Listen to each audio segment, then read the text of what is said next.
Seneca's Stoic advice on time, regret, and living well. We often spend the first half of our lives rushing toward a future that hasn't arrived, and the second half looking back at a past that has already left.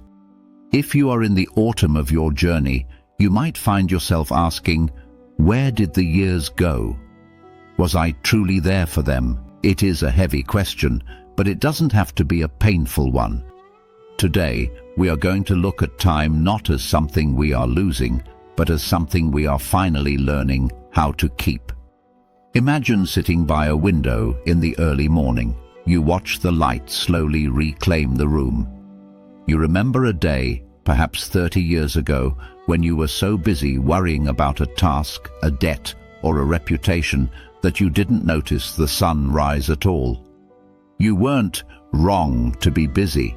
You were simply doing what we all do, treating life like a marathon, where the finish line is the only thing that matters. But now, the pace has changed. The house is quieter. The calendar has more white space. There is a specific kind of ache that comes with this stillness, a feeling that perhaps we wasted the best of our hours on things that no longer matter. The great Stoic teacher Seneca once wrote, "It is not that we have a short time to live, but that we waste a lot of it." He believed that life is long enough if we know how to use it. But here is the part most people overlook. Using time doesn't mean being productive, it means being present. Modern science tells us that as we age, our brains often default to a standard mode, a sort of mental autopilot. This makes the days feel like they are blurring together.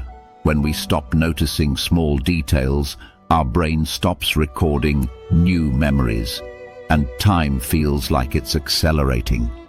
Stoicism is the remedy for this. It is the art of waking up the mind so that a single afternoon can feel as rich and vast as a whole year. To reclaim your time, we do not need intensity, we need intention. Here are a few gentle ways to return to yourself. The morning arrival. Before you check the news or start your chores, sit for 3 minutes. Do nothing but notice the weight of your body in the chair and the temperature of the air. This tells your nervous system, I am here, my life is happening now. The single savor habit. Choose one daily task, perhaps washing a dish or peeling an orange. Do it with your full attention. Feel the water, smell the citrus. This simple act breaks the autopilot and creates a time anchor in your memory. The evening review. Before sleep, don't tally your regrets. Instead, name 3 moments where you felt truly checked in. It could be the way the light hit a tree or a kind word from a neighbor. We often feel that because our productive years are behind us, our valuable years are over.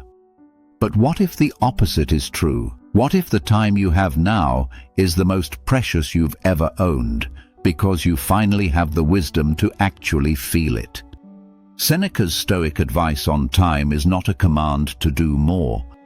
It is a permission to be more. You are not starting over, you are returning to yourself. There is a deep, steady strength in you that time hasn't eroded, it has only refined it, like a river smoothing a stone. You deserve to inhabit your days fully, without the weight of should have or could have. The sun is still up, the air is still sweet, and you are here to witness it. If this brought you peace, stay with me for the next chapter. We have much more to explore together.